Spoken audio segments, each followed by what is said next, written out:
Welcome to psychology. மற்றவர்கள் வாழ்த்தும்படி நடந்து கொள்ளுங்கள். இதுதான் இன்றைக்கான டாபிக். இப்போ பார்த்தீங்கன்னா மற்றவங்க வாழ்த்துற மாதிரி நம்ம நடந்துக்கணும். மற்றவங்க தூட்டுற மாதிரி இல்லை, அதாவது மற்றவங்க திட்டுற மாதிரி இல்லை. நம்ம எப்பயுமே நம்ம செயலாலேயோ இல்லை நம்ம ப்ரெசன்ஸ்னாலேயோ இருப்புனாலேயோ இல்லை நம்ம பேச்சுனாலேயோ இல்லை நம்ம நடந்துக்கிற விதத்தினாலேயோ மற்றவங்க சந்தோஷப்படுத்தணும், மற்றவங்களுக்கு உதவுற மாதிரி இருக்கணும். அது மற்றவங்க மனம் நொந்து போகிற மாதிரியோ இல்லை மூஞ்சி சுளிக்கிற மாதிரியோ இல்லை கஷ்டப்படுற மாதிரியோ இல்லை துன்புறுத்த மாதிரியோ இருக்கக்கூடாது. அப்போ தான் மற்றவங்க வாழ்த்துவாங்க. நம்ம மற்றவங்க வாழ்த்து பெறவே தான் சமூகத்திலையும் சரி வாழ்க்கையிலும் சரி ஒரு உயர்நிலைக்கு போவோம்.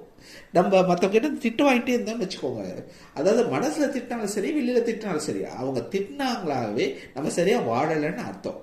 ஸோ மற்றவர்களின் வாழ்த்தை வாங்குங்கள், மற்றவர்களின் தூற்றைய அல்ல. இதுதான் இன்னைக்கான டாபிக். Thank you so much.